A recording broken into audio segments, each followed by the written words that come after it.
Good afternoon, good morning, or good evening, depending on whereabouts you are in the world. Welcome to our final of the summer of Florence Live Conversations. My name is Alexander Stubb. I'm the director of the School for Transnational Governance at the European University Institute. And today we'll be talking about geopolitics. We have exactly 1 hour, and I will introduce two guests in a couple of minutes. Before that, just a short scene setter. We'll be talking about the relationship between China, the US, and Europe. We'll be talking about big changes in geopolitics and foreign affairs during the past few years. We'll be talking about multilateralism, and we might even touch upon the subject of Russia, namely because we have Michael McFaul with us. With these words of introduction, let me begin by introducing to you Michael McFaul, who is professor and director of political science at Stanford University, and who is joining us at the gentle hour of 8 a.m. On the West Coast. So warmly welcome, Michael. Really nice to see you. Great to be here. And hopefully we'll already have on the screen, not Helga Schmidt, because she's doing what the Secretary General of the European External Action Service should be doing. She's doing European foreign policy, and therefore had to give way to Stefano Sannino, who is the Deputy Secretary General of the External Action Service. And if he doesn't pop on the screen yet, it means that he is probably helping out Helga, and he'll be there with us fairly soon. We will begin with a short introduction coming from Michael, and then a short introduction coming from Stefano, and then we'll go straight into the conversation. And once again, please remember to send us questions, and we will try to address those as best we can via Facebook or other means. So Michael, welcome. Thank you for joining us. The emergence of geopolitics, the floor is yours. Well, thanks, Alex, for having me. It's an honor to be here. I wish I was in Fiesole and not Santa Clara County, Palo Alto, California, where I've been in lockdown since March, but I look forward to getting there again someday. I have four comments I want to start us with, provocative ones. One is an American, one is a Californian, one is a small d Democrat or small l liberal, and one is a professor. First, as an American, I find this current moment in our history to be very demoralizing. I want to say that very bluntly. The Trump era for years, I think, has been damaging for American democracy and our place in the international system. Both of those have now been accelerated because of COVID and because of the outpouring of protest and then the government response to the killing of George Floyd. And when I look at our place and our standing in the world today, I am extremely saddened by the debates we're having here domestically about democracy. And Alex, because you and I have talked about this when you were out here, I would also underscore the debates we're having about science and facts and evidence and data, things we used to take for granted that are now questioned. I think that is very bad for American standing domestically, and I think it hurts us internationally. And likewise, I think internationally, the prestige of the United States was in rapid decline over the last several years, but has been accelerated because of our response, our inept response to COVID and the killing of George Floyd. Second, as a Californian, I want to say there's some good news and bad news. People in Europe and around the world should remember we are a federal system here of government in the United States, and even in the state of California, largest state in the country, fifth largest economy in the world. There's a lot of variation. And what we've seen in response to COVID is the effectiveness of our local government here in California relative to others. Santa Clara County, where I live, was the first in the nation to go into quarantine and to lockdown. And as a result, the way we have handled COVID here where I live has been much better than the rest of the country, and now even much better than the rest of California. And I think that shows the benefits of federalism. The bad news is we started in March with a rallying around the flag effect. We all are in this together was a hashtag, and now that's gone. We are in a very polarized moment in how to deal with COVID that is very nasty and I think is bad for our country. Third, comment as a small d Democrat or as a small L liberal. Here I see some positive good news. The protests in my country are inspiring, the protests in response to the murder of George Floyd. I think the transnational movement we've seen and protests all over the world are also inspiring. And I also would say we are beginning to see changes domestically in how the American people are evaluating the federal government's response to COVID. And today, President Trump has at his worst net average than he's ever been in the last 4 years. And I just think that's a good sign for democracy. When governments are not behaving, when they're not performing, there should be a reaction from society. And we're beginning to see that here in America. And those have big implications, I think, for transnational geopolitical implications for the United States. Finally, as a professor, and I think is the topic we were going to spend more time on today, we here at Stanford and in my communities have been debating what is the right historical analogy for the moment we're in right now. 1914 comes up, 1918, 1989, 2001, 2008. Some call it the triple threat, 1918, the pandemic, 2008, the financial crash, and 1968 here at home altogether. You've seen a lot of debate about how democracies versus autocracies have responded to the COVID crisis, strong states versus weak states. My gut reaction is that I think it's just way too early to make sweeping assessments about how COVID is impacting all of these different variables. I would just remind everybody that initially China looked like they were doing horribly in response to COVID. That doesn't look so true 6 months later. I would say the same about Italy. There was a time early in the COVID crisis when Italy looked like a disaster. That does not look true today. Italy looks like they're doing a fantastic job compared to my country. So I think it's really too early to make sweeping statements. And I would remind people that use the analogy, say, of World War I, 4 months into World War I, looks very different in 1915 compared to 1918. Likewise, I would say the same about September 11th, 2001. Looks very different in December 2001 compared to 4 years later. Two things, though, I think are right on my mind and very scary in terms of long-term implications. One is most certainly COVID has accelerated the debate about decoupling and the so-called new Cold War with China. I personally think that analogy is flawed. I think the debate we are having in the United States right now about Communist Party intentions is very shallow. It reminds me of the beginning of the Cold War in the 1950s in my country. And that, I think, demands attention, how we manage. Of course, we will have a difficult, complicated relationship with China for the rest of this century. But we need to do that, I think, in a sophisticated way. COVID is getting in the way of that sophistication. And second, even more immediately, my biggest worry is, can we pull off a free and fair election in November whose results will be recognized by all sides? I think it's a low probability event that we cannot. I have confidence in our institutions, but it's a higher probability event that all sides won't recognize this election as free and fair than maybe we've had ever in American history. And if that happens, that could precipitate the true breakdown of American democracy. And of course, that would have giant implications for international order. And I'll stop there for now. Thanks for having me. Great. Thanks a lot, Michael, and welcome, Stefano. Lovely to see you on the screen there as well.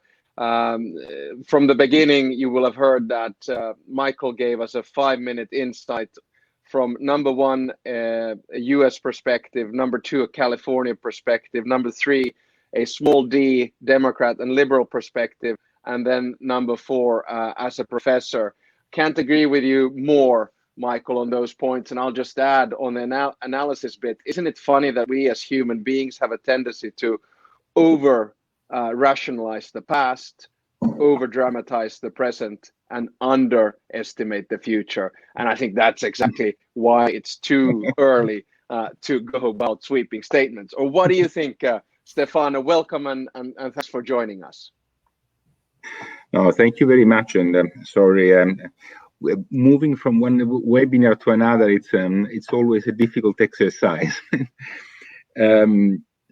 Well, I start maybe with the consideration on the situation from a geopolitical point of view of what this crisis has generated in terms of rivalries, because I mean I think it's an important element from that point of view. We've spoken a lot about the battle of narratives, and in a way, Michael, you're also making a reference to this. The point is, and I think that there too you have raised this point, that the COVID has accelerated a number of trends which were already present in the in our, let's say, global society. One, there was a problem with the globalization as a whole. Globalization was already starting to become, let's say, put into question, and now this has been challenged even more in terms of supply chains and what has happened in terms of delocalization of production and so on. In terms of technological wars and also in terms of growing economic nationalism. So there are a number of rising inequalities in our societies.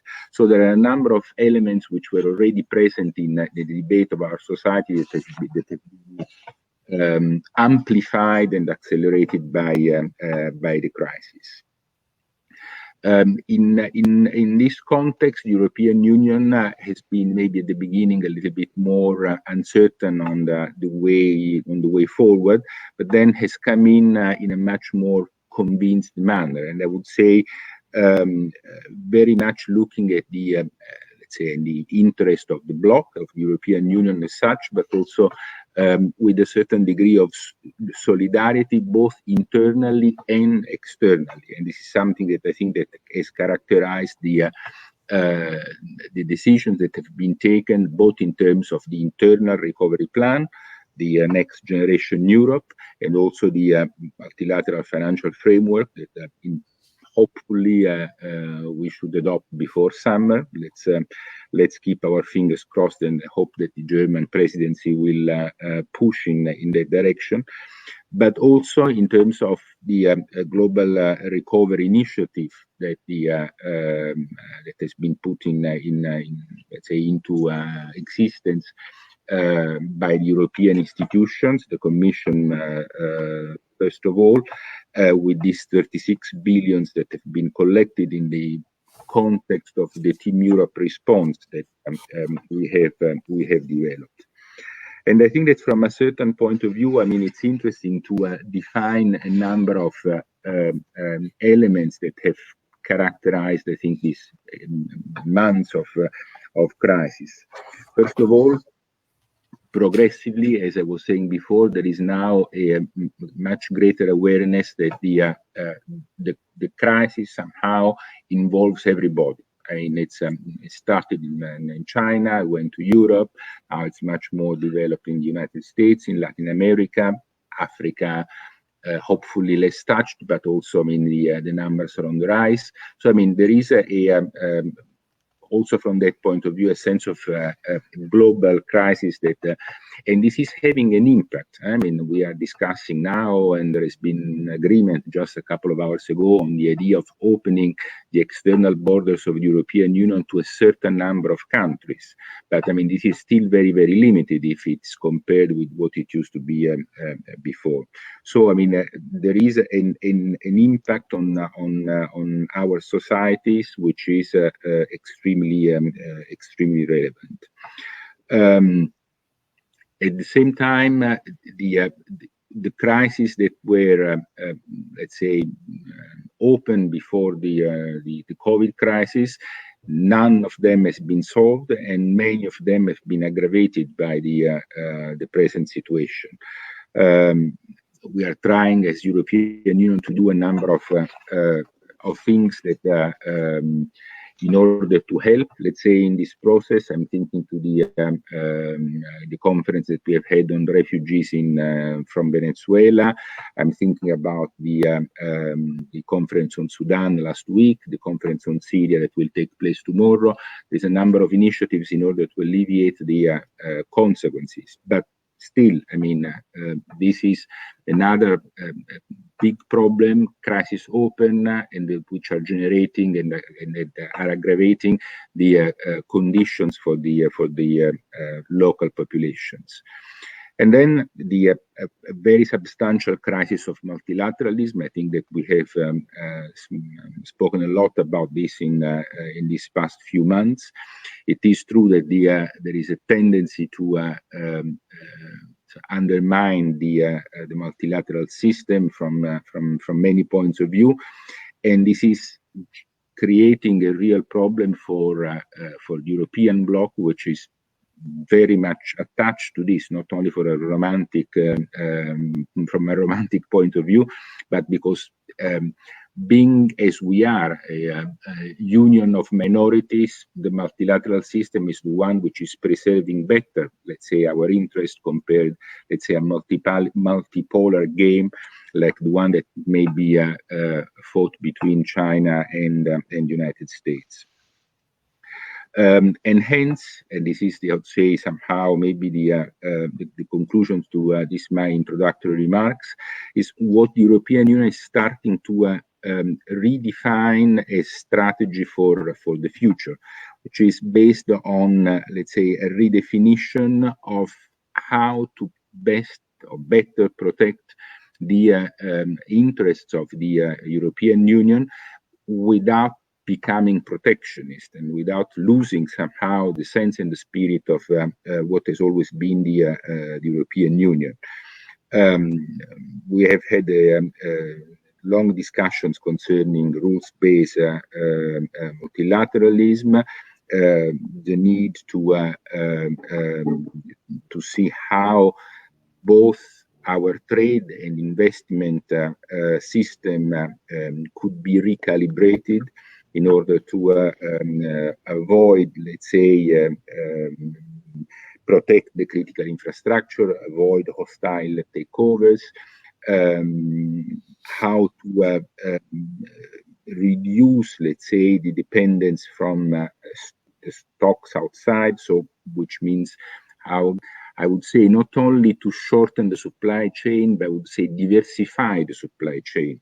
So to have more than just one or two producers, and more in generally how we could advance the, and then I'm using, let's say, an expression which is not yet agreed among our member states, our strategic autonomy, or strategic sovereignty. Open strategic autonomy. Was it?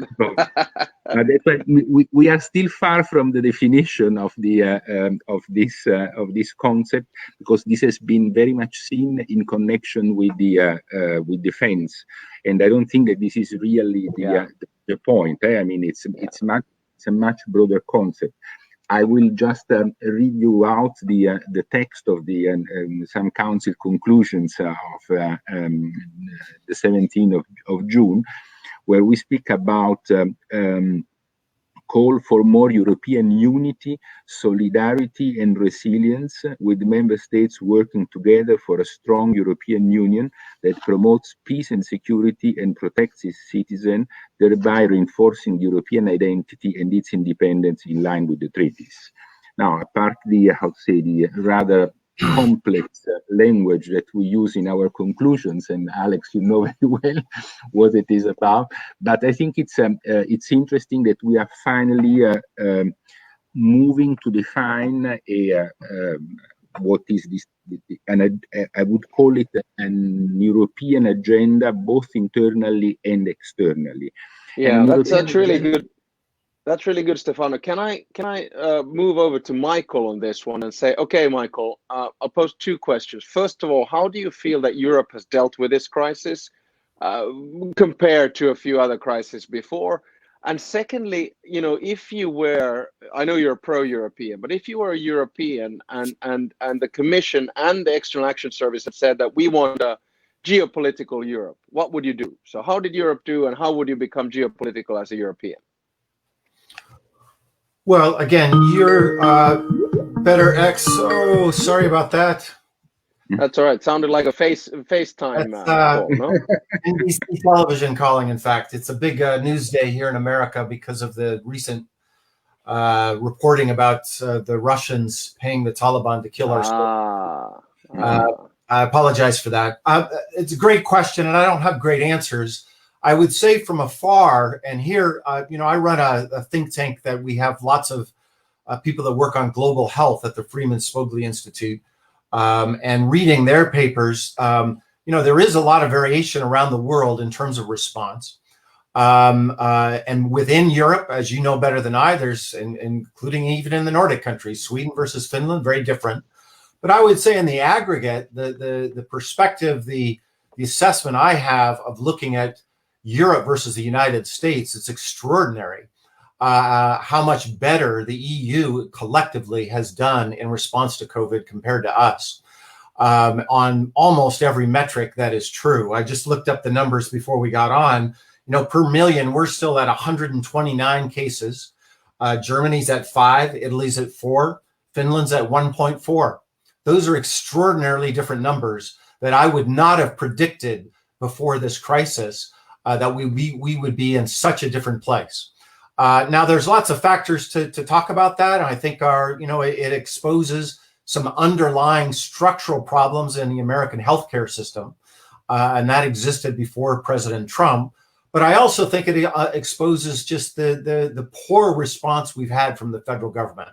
And that is creating, a real debate now, even among the electorate about, that maybe we need to be more collectively thinking about our healthcare system and collectively thinking about new leadership. But right now, I would say so far the response has shown, some of the qualities of the European Union as a whole and the qualities of healthcare systems individually within Europe compared to the United States. With respect to the geopolitical story, the debate in my country is all about the return to great power struggle. And if you read the National Security Strategy, written by actually my colleague here at Stanford, H.R. McMaster, he used to be the National Security Advisor for President Trump.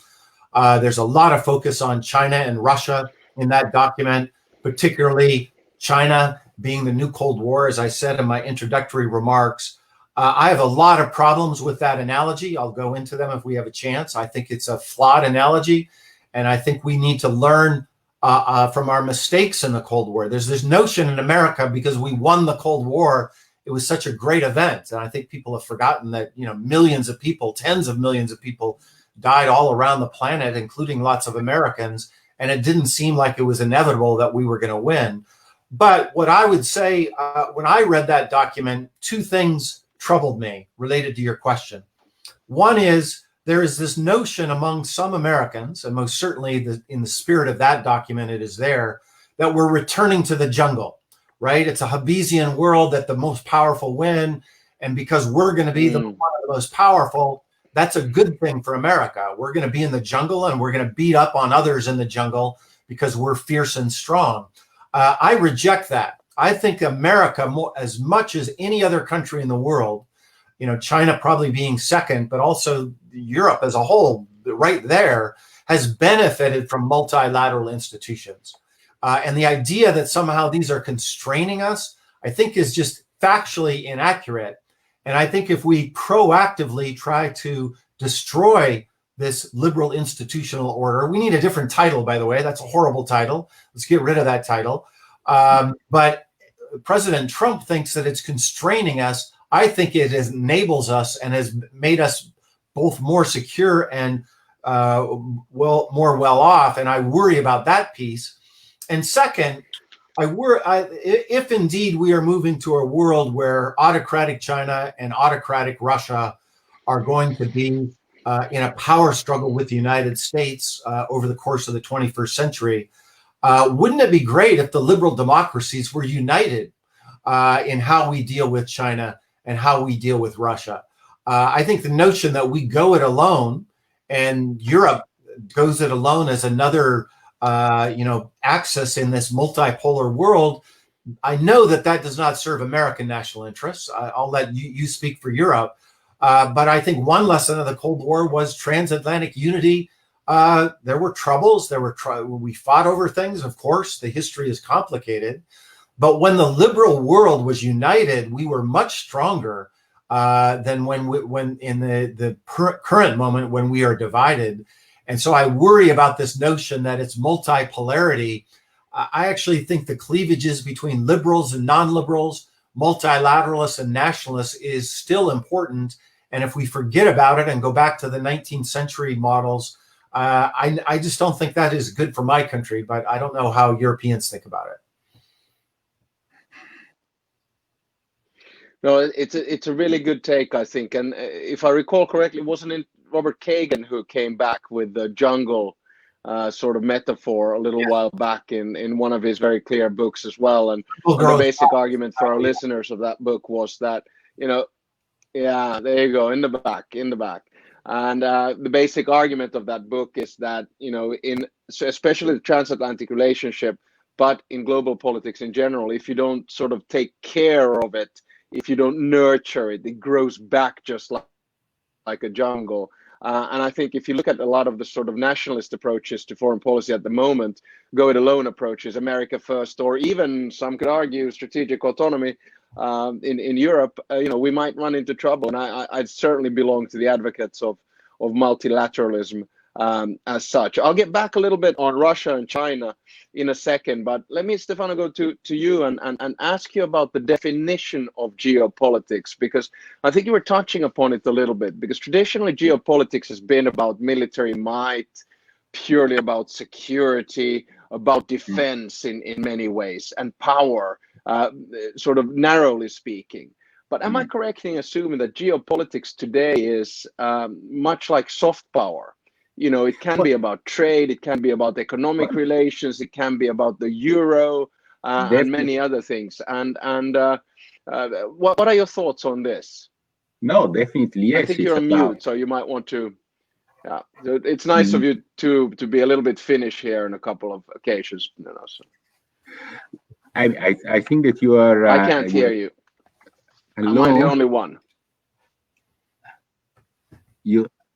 Because it seems that I'm not muted. I mean, I can hear you, Stefano. It could be at my end. Michael, can you say something? Yeah, I can hear you. Okay, I can't hear you. That's my problem. So you go ahead and give the answer.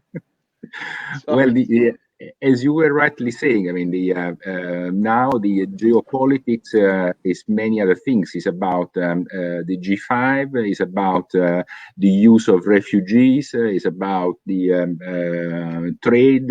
It's about the investments. It's about many other things. It's about supply chains. It's about many other things. I mean, you don't need to go, let's say, 19th century and think only about in terms of military might and of the control of the territory. I mean, you can control the territory by many other means. And again, I mean, we have seen it in even more during this crisis. We have gone in Europe.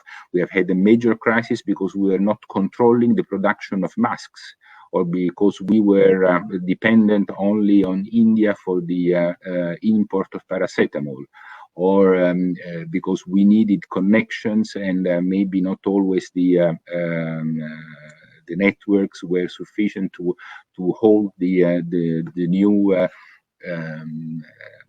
let's say the number of requests that we're using it. So it's much more, let's say, sophisticated. In a way, better, because it's not about blood and casualties on the ground. But at the same time, it is true that the battle is a much 360 degrees, because you have to take care of many things. That's why I was referring to the idea of this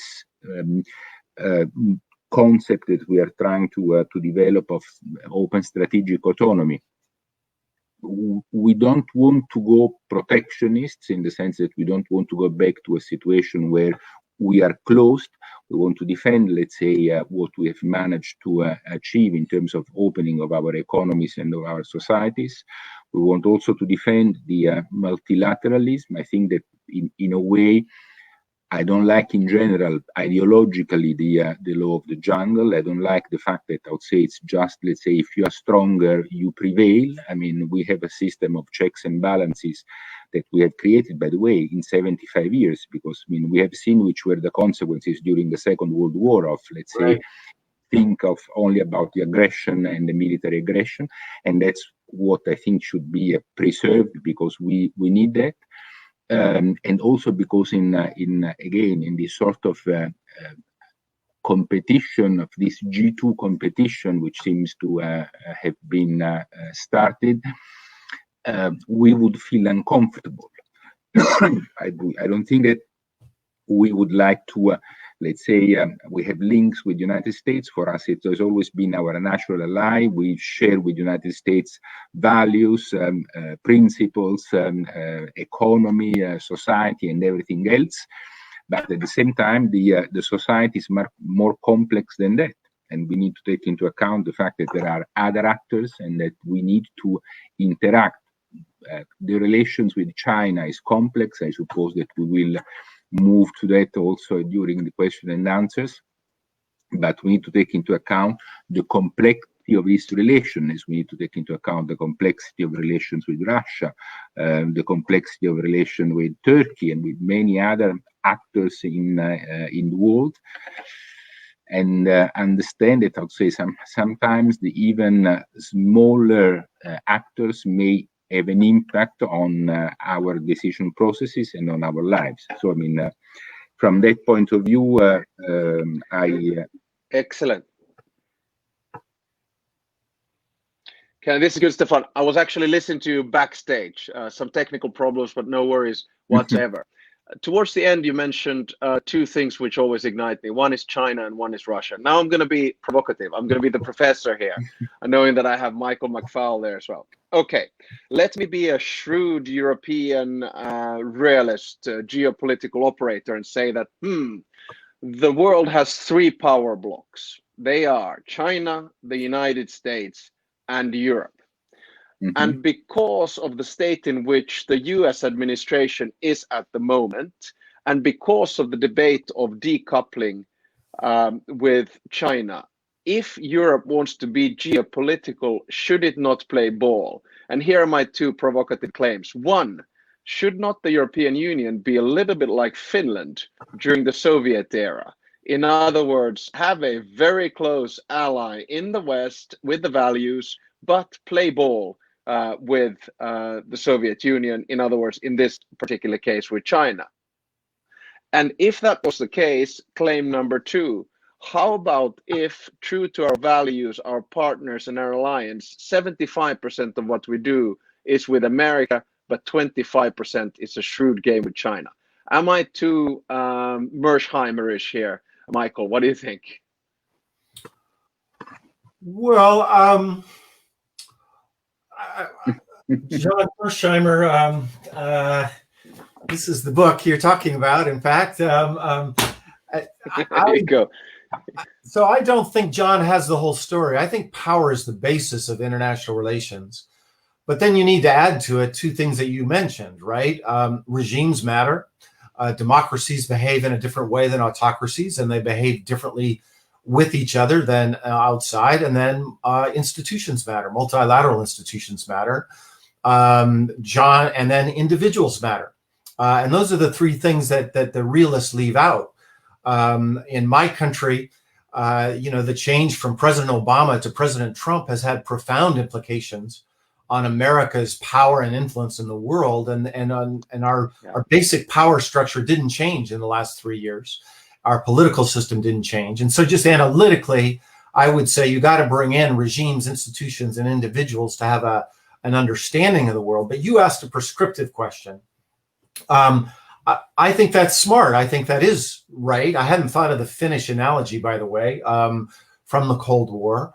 A bit scary, I know. I don't want to use the word Finlandization here. Well, but I do think, Finland's national security interests were served rather well by that unique strategy.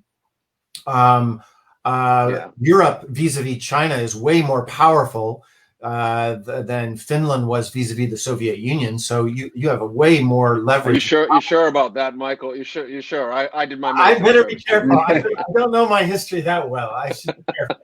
I do have a bunch of Cold War books here too, because I'm writing about this right now.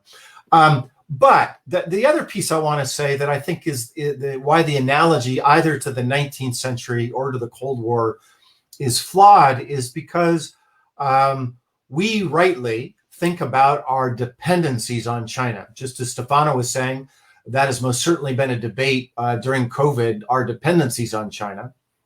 And I think the word that you used, Stefano, diversification, is a very important word. Diversification, though, is not the same as decoupling. Those are two very different concepts. And I think it's important to remember that it's not always just dependence, it's interdependence. And that when you have trade and you have investment, it's an interdependent relationship. It's not symmetrical, but it's not just a one-way street. I say this all the time in talking about Russia and Germany, for instance. Yes, Germany is dependent on Russian gas, and my own position is I would like to see greater diversification of energy supplies into Europe. Diversification is key. But remember, Vladimir Putin is also highly dependent on Germany for the sales of that gas. And without that hard currency coming to Russia, he's in trouble. And I would just remind people that China most certainly cannot afford to become completely decoupled from the world. And the fact that they cannot, I think, gives us leverage. And so I just think these black and white stories are I just think analytically they're not correct. But prescriptively, I think Europe is better off to have connective tissue and connectivity with China and the United States. But a lot, you said something very important, Alex, but not symmetrical. I think that was a very clever analogy you had. It was not symmetrical in the Cold War, and it shouldn't be symmetrical in our dealings with China, particularly when it comes to our values and things that I think unite Europeans and Americans. There's a lot more there to unite us compared to either the United States and China on the one hand or Europe and China on the other. That's great. Stefano, let me pose the same question to you a little bit more diplomatically. It's sort of, two professors versus a civil servant at the External Action Service. I, by the way, just listened to your boss speak at the European Council for Foreign Relations. Excellent intervention and interview. And by the way, Michael, I saw that you were drinking a San Pellegrino. Yes. We in Italy really appreciate that. Yeah, I always good have taste. Pellegrino. Good taste. Yes, it's very good. So, Stefano, let me put it this way. Okay, in the EEAS, you probably feel a little bit squeezed at the moment with an American administration which is not behaving in the way in which normal American, either Republican or Democratic administrations are behaving. We might be seeing a regime change in November. I mean, the opinion polls are quite optimistic in that sense at the moment, but then again, last time around, they were horribly wrong. So we can't, put that in the bank yet. At the same time, you're negotiating investment agreements. You just had an online meeting with the Chinese administration, and you're trying to find your bearings here. So what's your strategic thinking? Where are you linking all of this? U.S. or China or both or either? Well, honestly, I wouldn't feel uncomfortable, even as a civil servant, to align with the ideas of Michael concerning interdependence and not following a binary logic. Interdependence at the end of the day has been the basis on which the European Union has been built. We wanted to generate interdependence between countries that had fought for centuries one with the other, to a point that would have been impossible to go ahead into into this kind of process. And I think that I would say it has worked quite well. I mean, to be frank, and it has worked. It continues to be working quite well, because even now, with the story of the crisis post-COVID and the need to have a substantial recovery plan, I know that there are some countries who are less keen on this, but let's say there is a very clear sense that we are all dependent ones to the others. And I mean, there is no point in saying, okay, you follow your course, because we know this is a risk of having an impact for everybody. So I think that I feel very comfortable with this idea. Is what we have tried to do with Russia, we have tried to do with China, we are trying to do with all the countries, engage and trying to define with them. I mean, you can confront them on certain occasions. You may go to a difficult, let's say, situation. Again, the case of Russia after the annexation of Crimea, or the events in eastern Ukraine. But at the end of the day, the basis still remain the dialogue. We want to, discuss with this country. We want to find let's say, rules for global governance which are shared by everybody. So, I mean, I do not feel uncomfortable with this. This does not mean that we need to give in to our values or to our principles. That's why we say that with China, we are partners, we are competitors, and we are rivals. I mean, we do things together, and but sometimes we confront also their set of values, and that comes to me to what also Michael was saying about the diversification does not mean decoupling. I mean, this does not mean that we do not want to do any kind of business anymore with China. And honestly, I don't think that there is an interest. And it is true. I mean, we have an interest in China. China has an interest in Europe, because it's still interested to our technologies, to our market, to keep on working to our investments. So, I mean, the question is that you need to play, let's say, all the different, elements, and to be able to find a sort of in a constant balancing act. I mean, I was watching part of the ECFR discussion today, and I mean, I think that Carl Bildt was making a point which I think still remains very valid, that foreign policy is a permanent balancing act, where you always need to jungle with the different elements and find the right balance. So even from that point of view, I wouldn't feel uncomfortable to go along with your line of reasoning. It's excellent. By the way, on Carl Bildt, I don't know if the book has come out in English yet, but he wrote the first version of it actually in Swedish, and given that that's my mother tongue, I read the book, and basically the book is called The New World Disorder. So he's going through, you know, the move from the multilateral bipolar world to a more multipolar world, and now to, well, a little bit of a jungle, or at least we're trying to make sense of what's going on. Given that we have Michael here, and Michael, you've been an ambassador in Moscow, and you know, you are one of the top experts on Russia, you know, together there with Strobe Talbot and the others, who I'm sure you're pulling out a book pretty soon. I think from you're working on the Cold War. Tell me what's going on with Russia. I mean, you know, in my mind, if I might be simplifying here, Europe has actually surprised everyone by being fairly swift in its response in comparison to the financial crisis. You know, the welfare systems are holding up, the healthcare systems are holding up, the packages are there. You know, it's taken for Russia. I mean, we just haven't seen them anywhere. They're completely gone. What happened? You mean in response to COVID? In response to COVID and in general, it's almost as if they've been wiped off the map. We don't hear anything from Russia at the moment. Oh, I see. More generally. Well, I'm glad Vladimir Putin is not part of our conversation. He would be very disappointed in your remarks. Well, the way I look at Russia is, you know, obviously in the wake of the collapse of the Soviet Union, Russia emerged as a weak state, and they had to recover in the 90s, and they have recovered relative to where they were in 1991. And there was a fork in the road where they had a decision to make about being part of the liberal international order and part of Europe, as we were discussing earlier. And most certainly there were people that wanted to do that in Russia. By the way, there are still people in Russia today that want to do that, that think that that is Russia's path. And as we deal with countries like China, Russians, not Russia, but Russians would be better off being part of Europe in that strategy over the next 100 years. But Vladimir Putin has a different view. He sees European values, the liberal international order, and my country in particular, as I dealt with him up close and personal when I was there in the Obama administration, as a threat to what he considers Russian values, Russian national interests, and Russia's place in the world.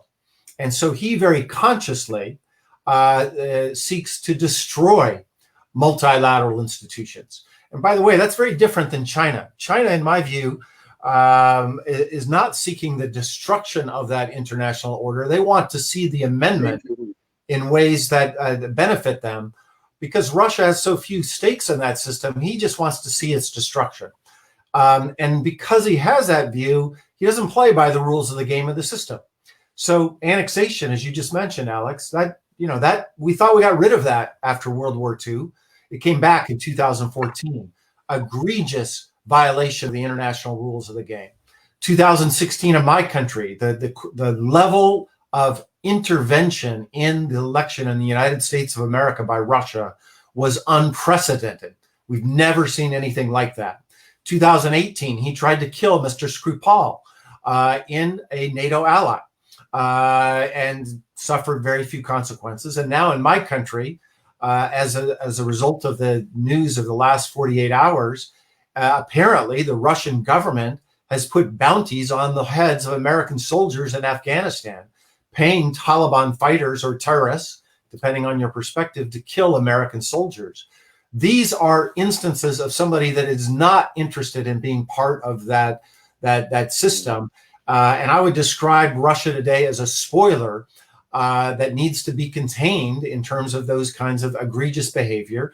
And when appropriate, also engage. That mix that Stefano was talking about of engagement and decoupling that we do with China, I think it's a mix with Russia as well. It's not the same mix. It's a different mix in my view, but it's a similar kind of strategy. But Russia, to me, is a much greater revisionist power in terms of its intentions under Vladimir Putin.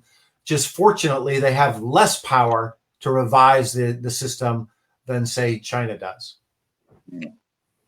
Yeah, no, I think you're spot on. I actually had first-hand experience of Russian aggression in 2008.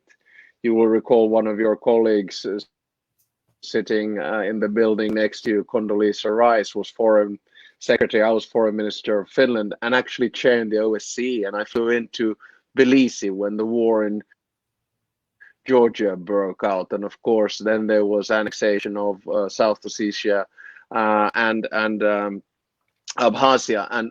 And basically, I saw that as the beginning or sort of the first step. I know there were a lot of people who were critical at the time that, well, no, don't worry about it. This was just a one-off. But I think we've seen that it has not been a one-off.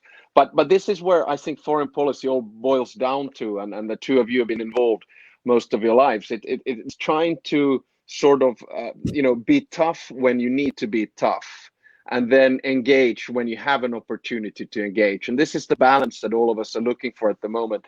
That's why I sometimes personally get quite frustrated with people who say, okay, we're going to stop all contact. No, that's not the way to deal with it. You don't do that in a family. You don't do it in a society. You have to keep engaged. Then you just have to try to understand the realities. And I think the way in which you described Russia, as a spoiler, and as someone who doesn't hold to Western European and American values, universal values as such, is the correct one. Stefano, let me put it to you as well. How should we be dealing with Russia? Because, again, coming back to the notion of geopolitics, one of the big issues, Michael touched upon it, is Nord Stream, gas, and the rest of it. I mean, and of course, a big issue is the Crimean Peninsula. What is the balancing act at the External Action Service on this? Well, in a way, I once again I agree very much with Michael. I mean, from a certain point of view, Russia is playing, let's say, outside the multilateral system, or it plays against. Maybe China is more subtle from that point of view because it plays from within. So trying to change it, maybe even to change the rules. But I mean, I know that this is a little bit, and I mean, it's my own point of view. I mean, I'm not engaging anybody else. But it is also true that these are the rules that we have fixed, and somehow they have always told it consistently since the Chinese, since many years, that they wanted to have a different world governance and to redefine the rules with us. And we have always told them, no, these are the rules, and you buy them, and this is it. And now I don't want to say that we need to go with, let's say, with their idea about the no human rights or all the rest, but just to say that they are trying to, let's say, to play, and they've been quite skillful in playing within the systems.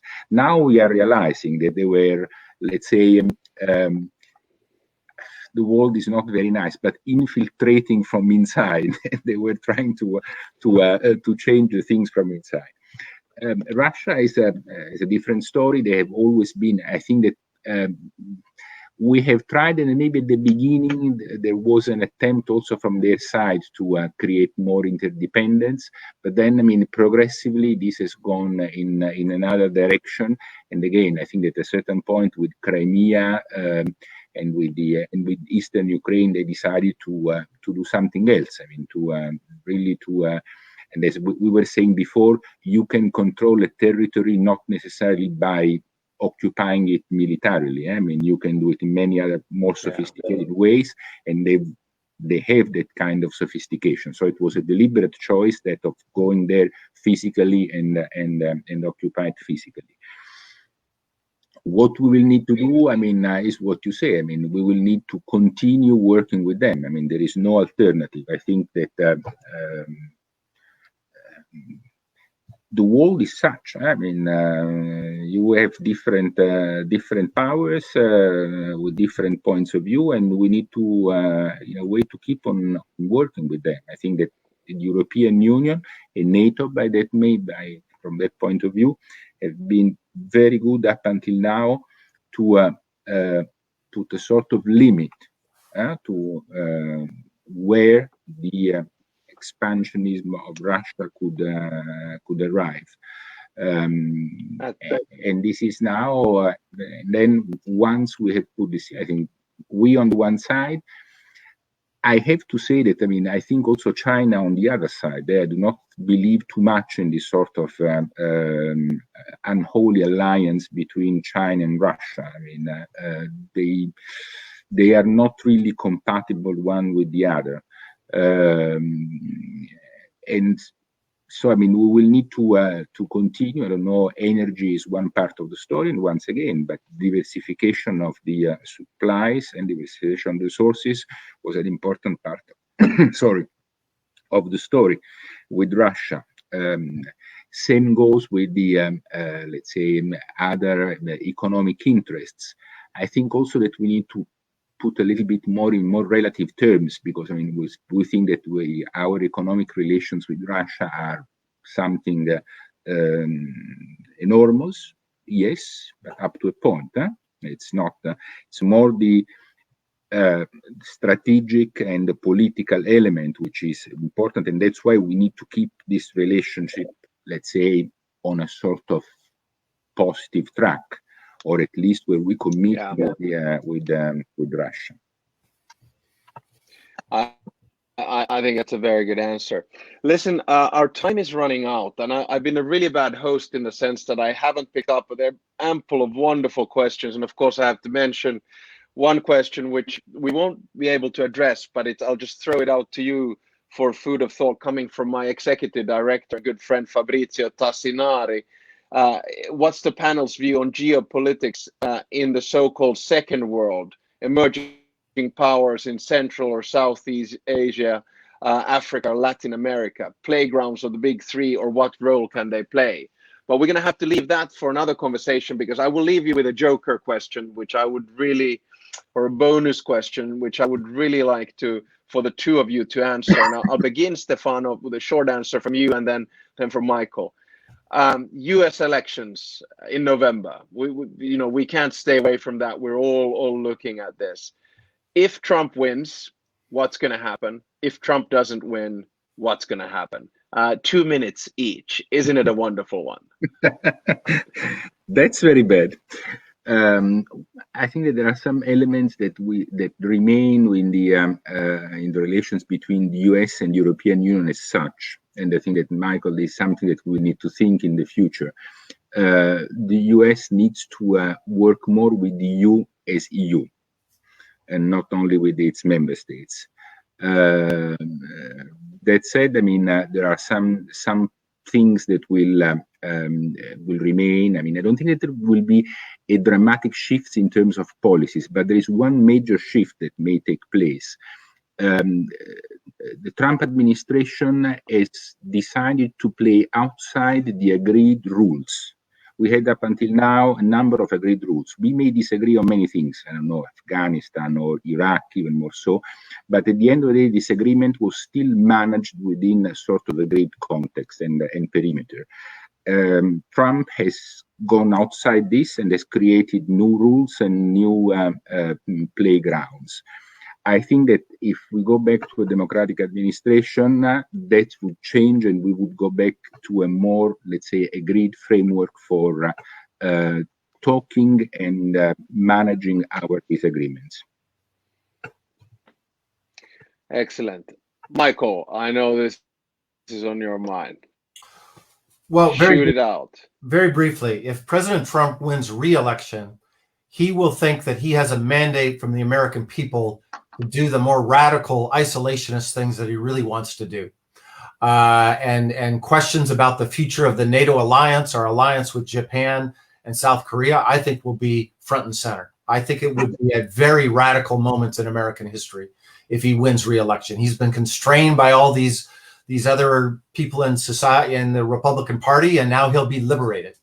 And you don't need to believe me. Listen to what people like John Bolton say about President Trump if he wins re-election. So I don't think that's a partisan statement. I think that'll just be emboldening for him to do these much more radical isolationist things. If Vice President Biden becomes President Biden, I worked with the Vice President, of course, for 5 years. I know him well. I know his team well. I do think just the event itself of an election of Biden will be good for the world, will be good for transatlantic relations. Everybody will have a sigh of relief that there'll be order. But I think it would be a mistake to think we're just going to go back to the status quo ante. And I hope that the new Biden team would understand that we need to revitalize and renew, first and foremost, our democracy at home here in the United States, but also the transatlantic partnership and the multilateral institutions we're talking about, because they have problems. And to just assume we're just going to go back to the old days and everything is going to be great, I think that would be a mistake. I know enough of those people to know that that's what they're thinking about. And I look forward, let me say very categorically, as an American caring about American national security interests, I think that path would be better for us. And I would wager it would be better for the rest of the transatlantic relationship and the rest of the world as well. Thank you very much, Michael. And thank you very much, Stefano. I think that's a wonderful note to end our Florence Live series on. We've had conversations about democracy, about state and market, about things digital, climate, migration, Africa, and now geopolitics. It's been a wonderful conversation to have. We've had thousands of viewers over the past 2 or 3 months. We really appreciate people like Michael McFaul and Stefano Sannino coming to share their thoughts with us. I think the autumn will be fascinating for all of us who are into foreign policy, into things transnational, and especially into the American elections as well. And if I leave you with one thought, I hope that if Vice President Biden becomes president we begin a process of healing, domestically in the United States and the uniting a great country, and a process of healing in international relations, not least in transatlantic relations, because I think the European Union and the United States should always be a value-based alliance tied hip to hip. With these words, our discussants today, and thank our audience for being with us. Michael, have a good morning. Stefano, have a good evening. Thank you very much. Goodbye. Thank you for having me. Bye-bye. See you next time. Bye. Thank you very much. Thank you. Bye, Mike. Bye-bye.